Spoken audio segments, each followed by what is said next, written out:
Les gens qui ont fait la sécurité savent qu'il y a des prisons en fonction du degré de banditisme. Ça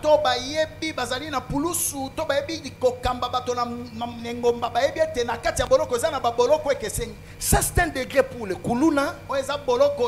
Ça c'est un degré pour les criminels. Alors on met Paul dans les rangs des criminels. Et on les met, comme on dit, dans un lieu sûr.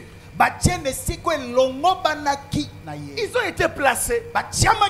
Mais la nuit, ils se mirent à prier et à adorer le Seigneur.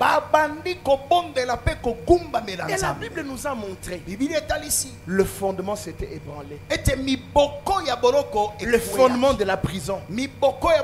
Pourquoi le fondement? Dieu pouvait créer une fissure là. Mais pourquoi au fondement? Nous l'avions dit hier ici. Quand tu as des fondements en Jésus, Jésus touche les fondements des choses qui dérangent ta vie. C'est pourquoi Jésus a dit: tout ce que mon Père n'a pas planté. Non, Jésus savait. Il n'a pas dit sera enlevé. Il a dit sera déraciné. Comme pour dire on les prendra au fondement. On les prendra à la racine.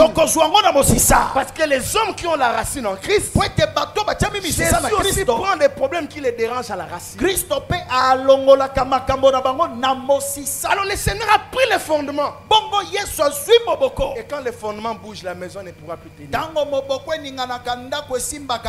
Et quand le geôlier a vu ça, le geôlier a dit: moi je vais mourir. Il prend l'épée. Il veut se donner la mort. Paul lui dit: non, ne le fais pas. Tous les prisonniers, nous sommes ici. Pourquoi tu veux te tuer?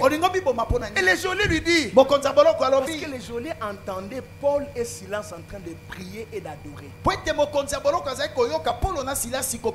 Et le geôlier dit: que dois-je faire pour avoir le salut, pour être sauvé?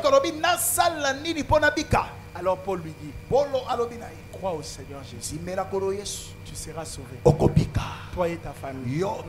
Je n'aime pas qu'on parle de cette phrase-là de manière abusive. Généralement, je vois des gens prêcher. Ils viennent directement, ils disent: crois au Seigneur Jésus. Non, c'est pas comme ça. Cette phrase-là a été sortie dans quel contexte? C'était sorti dans le contexte d'un homme qui voyait qu'il était sur le point de mourir à cause des problèmes qui sont arrivés en prison. Les geôliers savaient que si les prisonniers s'évadent, on va les tuer. Alors il a eu les soucis pour sa vie. En